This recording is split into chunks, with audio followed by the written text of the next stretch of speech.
আজকে আবারও নিয়ে চলে আসলাম নূর সালিম সাহেব নিউ অ্যানাদার ব্লগ ভিডিওতে। আজকে আপনাদেরকে দেখাবো আমাদের নদীপুরের ডান পাশ দিয়ে যে নদী বয়ে গেছে আত্রাই নদী। আজকে আপনাদেরকে আত্রাই নদী ঘোরায় দেখাবো। নওগাঁ জেলার একটি অন্যতম গুরুত্বপূর্ণ প্রশাসনিক ও কৃষি প্রধান এলাকা হল বর্ণিতলা উপজেলা। ৮২.৩৮ বর্গ কিলোমিটার আয়তনের এই উপজেলায় ছোট যমুনা নদী বহমান এবং এটি প্রচুর উৎপাদনের জন্য বিখ্যাত। ১৯০০ সালে উপজেলা হিসেবে উন্নত হওয়া ও অঞ্চলের প্রায় 2.50 লক্ষ মানুষের বসবাস। ২০২২ সালে জনশুমারি এটি মূলত বরেন্দ্র অঞ্চলের অন্তর্গত, যা সড়কপথে জেলা ও বিভাগীয় সড়কের সাথে সংযুক্ত করে। ইতিহাসে পাওয়া গেছে ১৮০৭ সালে থানা হিসেবে স্থাপিত হওয়ার পর ১৯৭০ সালে অসহযোগ আন্দোলন ও পরবর্তীতে মুক্তিযুদ্ধে এখানকার মানুষের গুরুত্বপূর্ণ সহযোগিতা ছিল। কৃষি নির্ভর এই এলাকার প্রধান ফসল ধান, যা স্থানীয় চাহিদা মিটিয়ে বিভিন্ন স্থানে সরবরাহ করে। ২০২২ সালের আদমশুমারি অনুযায়ী এখানে প্রায় ২,৮৫,৭১৭ জন মানুষের বসবাস এবং সাক্ষরতা হয়।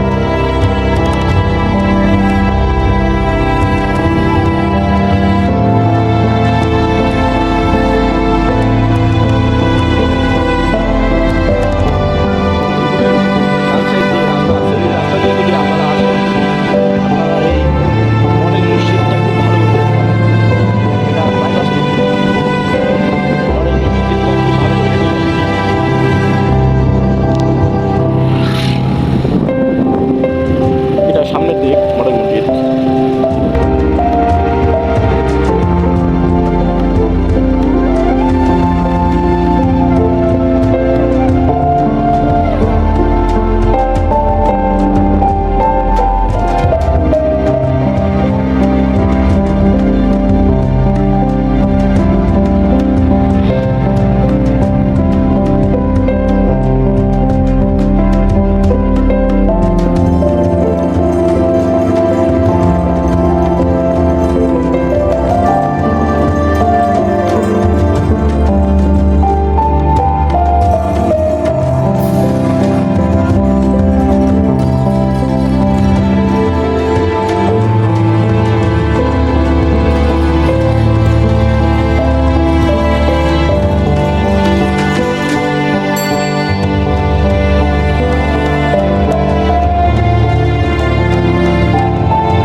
যা অঞ্চলের কৃষি ও জীবিকার অন্যতম উৎস। হিমালয় থেকে উৎপন্ন হয়ে এটি দিনাজপুর হয়ে এই উপজেলায় প্রবাহিত এবং একসময় খরিস্থল থাকতো। বর্তমানে এছাড়াও যমুনা নদী, মোহনা নদী সহ কিছু খাড়ি উপজেলা পত্নীতলায় আত্রাই নদী পত্নীতলা উপজেলার মধ্য দিয়ে বহিত হয়ে গিয়েছে। চলে আসি সেই নদীপুর নদীতে। এটা হলো গৌর পার্ক, আমাদের গৌর পার্ক। এটা এখানে ছিল, অনেক কিছুই ছিল, তবে এখন সব ভেঙে শেষ করে ফেলেছে। এলাকার ছেলেপেলেরা অনেক অত্যাচার করে। দেখেন আপনারা নদীতে চাষও করতেছে, নদীতে ফুলকপি চাষ করছে, তারপরে আলু চাষ করছে, সরিষা চাষ করছে, পেঁয়াজ, অনেক কিছু গম চাষ করছে। তো চলেন আমরা গৌর পার্কে ঢুকে পড়ি আর আপনাদেরকে নদীগুলো দেখাই।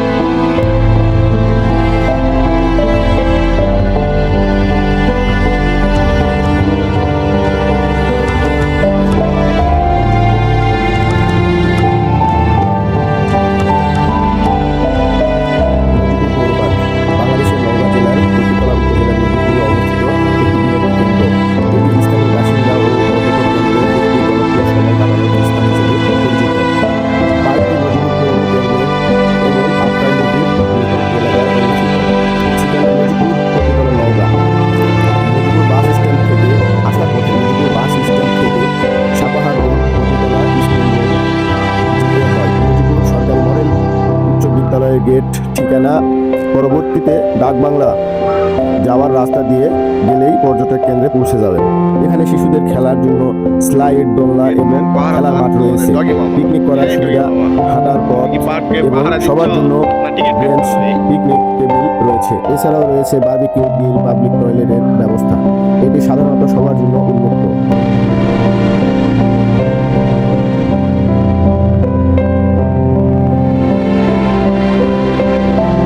এছাড়াও রয়েছে বাস্কেট কোর্ট, স্লিপিং, বিভিন্ন কিছু রয়েছে। পার্কটির গাছপালা ঘেরা প্রকৃতির পরিবেশের অবস্থিত। সাধারণত সপ্তাহে অন্যান্য দিনের তুলনায় সোমবার ও শুক্রবার দিন, শনিবার রাতে এখানে ভিড় বেশি থাকে। নদীপুর সম্পর্কে জানতে বিস্তারিত কমেন্ট করবেন এবং সাবস্ক্রাইব করে পাশে থাকবেন।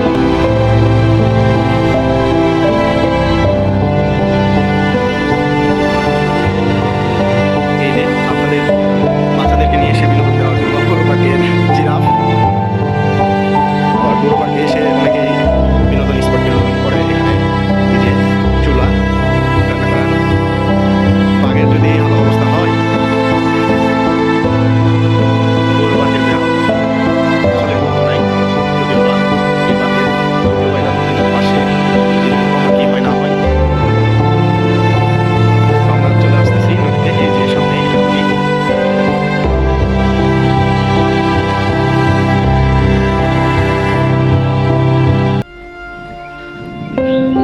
আসলে নদীপুর নদীতে যদি আপনারা আসেন, ফ্যামিলি নিয়ে আসেন, দেখতে অনেক ভালোই লাগবে।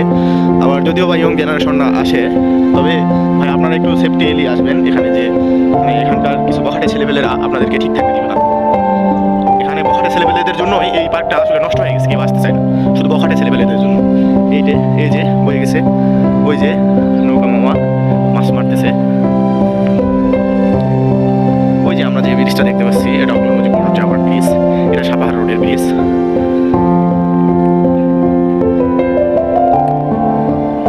তবে এই পাশ থেকে ওই পাশে, নদীপুরের ওই পাশে অনেক ভালো স্পট, ওখানে বসার সুন্দর সুন্দর স্পট করে দিয়েছে। ওখানে ছবি তোলার জায়গাও ভালো আছে, আপনারা ওই পাশে যেতে পারেন। তবে ওই পাশে যাওয়ার জন্য আপনাদেরকে সামনে ব্রিজ থেকে করতে হবে। আর যদি বা ব্রিজ থেকে নাও করেন, যদি এখানে যদি এই নৌকা মামারা থাকে, তাহলে নৌকা মামাদের সঙ্গে যাইতে পারবেন কিছু টাকা ভাড়া দিয়ে।